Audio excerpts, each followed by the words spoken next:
Hey YouTube, so today I got a battery, a prototype battery back from my friend who I am usually working on e-bikes with. This is a 58 volt lithium ion pack. It's a 15 series pack, and he went down to Florida for a winter break, and of course it wasn't winter in Florida. It was much warmer there. And he was riding his bike and testing this battery, and eventually it stopped working for him, and it seemed as though the voltage of the pack was a little lower than it should have been. And so if I test the voltage right here on the output, so we're getting 50 something, and it's kind of jumping around a little bit up and down. So this pack was just taped together, and he has a rear wheel with a solid tube, and there's no suspension on the frame, so this is definitely a good test to see how well it can survive. This little ATX 20-pin connector right here has wires to every cell connection, and so I can actually test each individual cell. So 378, 386, so they're pretty out of whack. This one's a few hundred millivolts, so there's something up right there. And then the next one's 3.79, 378, 378, 377, 377, 378, 378, don't mind the negative, 378, 379, 378, 378, well, a lot of them are pretty good, 378, and I think, yep, that's the end. So one of these is obviously bad, and I was kind of playing around a little earlier, and I think it's this red wire. So let me connect the main output back up, and so there we have our 50 volts, and if I squeeze, oh, there we are, 57 volts, and you can see it's a much more solid 57. If I let go again, that's kind of jumping all over the place. So there's a high resistance connection here, and it's probably, I'm guessing, the tab, the tabbing, the nickel tab has come off of the battery. But we're going to open it up and find out. So here it goes.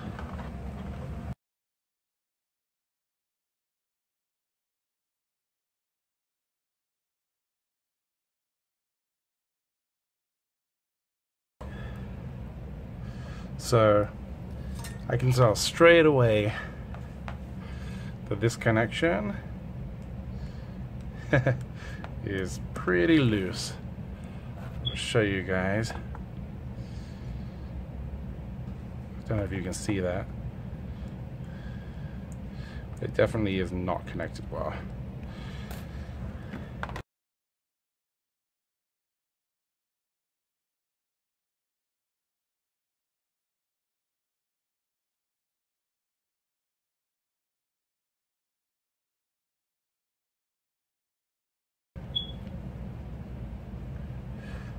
Alright, so now we can turn off the soldering iron, and we can take a look at this. So the first thing I noticed was the some of the tabs. Let's put this up here. So some of the tabs have clearly, I don't think they were welded very well. You can see I had to double up some of these tabs, and that's because this is just the 0.1 millimeter thick pure nickel, and pure nickel is what is normally used for these batteries, but it's not a great conductor.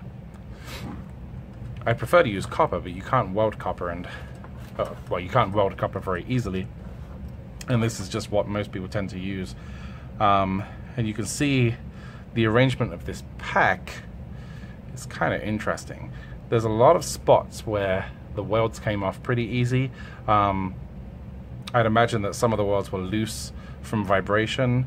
In some cases, me pulling the tape off removed the welds. These little solder blobs here are for when for the series connection wires that were coming off of there.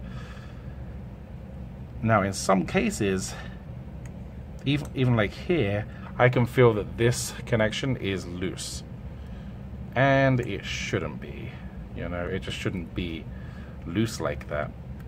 What'll happen is when you lose a connection on one of the cells, then really your 4 parallel configuration is going to become 3 parallel, and this particular section of the series link is going to drop voltage much quicker than the rest of the cells. Or on the other hand, it could overcharge very easily. I think this is where the really bad connection was, right down here. Yeah, and so if I show you this way, see if I can get a good view of this.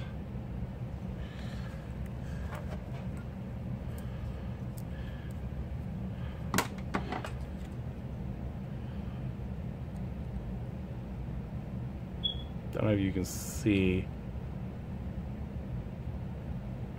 That's how much play there is, and I would say that that just isn't connected.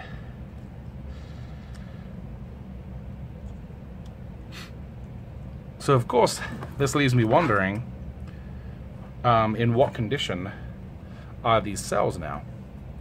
Have any of them discharged below a good voltage or overcharged? And the only way I'm going to tell is by stripping them apart. So here goes.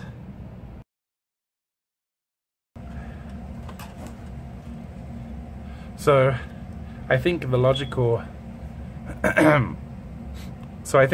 place to start with testing would really be this pack, as this is where the really bad connections are. So I'm going to strip off this and strip, well, probably just this, and then I'm going to test these 4 cells right here to see what their voltages are.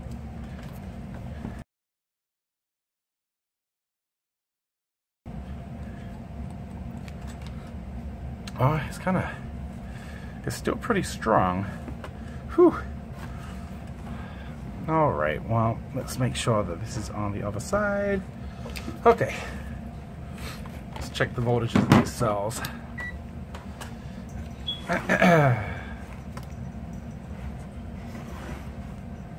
So I will take the negative and place it on this side.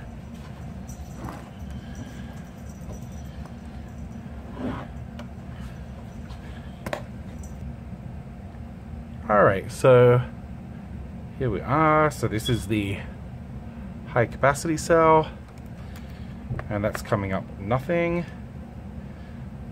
Ooh. Well, how bad is this? 3.9, 3.5, 1.5, and that one's awful. Now, I'm getting kind of a bit of a dodgy reading right there, though. So I don't know if the cell's bad or if you know, it's something else. So let's try to get a better, just a more stable position. Okay, so the brown cell. So I think the brown cell is dead.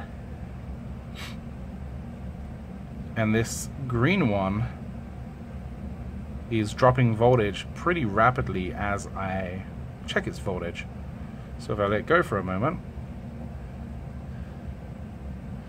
yep, so as I get back down to 1.5, 1.47, I'll let go, add it back on, and we're back at 1.57. So every time I let go, so just the power consumption or the resistance in my multimeter is actually dragging the voltage down. So I think these 2 cells have been somewhat damaged. Now I'm going to try to recharge them anyway just to see what happens, but I think I'll rebuild the pack and swap these 2 out. 3.96, 3.54. So yeah, it looks like that pack, or that that parallel, the parallel cells right there, something clearly went a little funky with them. So I think my next step is to dismantle this battery further, take the cells off, and probably test them. But I'm actually going to rebuild this battery in a 13S configuration, so that it's a 48 volt nominal, as that tends to match what the e-bikes are asking for. So keep your eye out for another video where I start to strip this apart further to test and rebuild it. So I just wanted to add that that this is one of the first prototypes for an e-bike battery that we made, and the cells are laid out with those O-rings that I've shown in previous videos. There's one of these around every one, and that gives us a great gap. But these layers are just taped together, and clearly it leaves too much wiggle room on the cells, and I think that this vibration is basically how they broke. Now, my friend rides his bike much harder than I ride my bike, and he really tests these things pretty well. But I do think that the new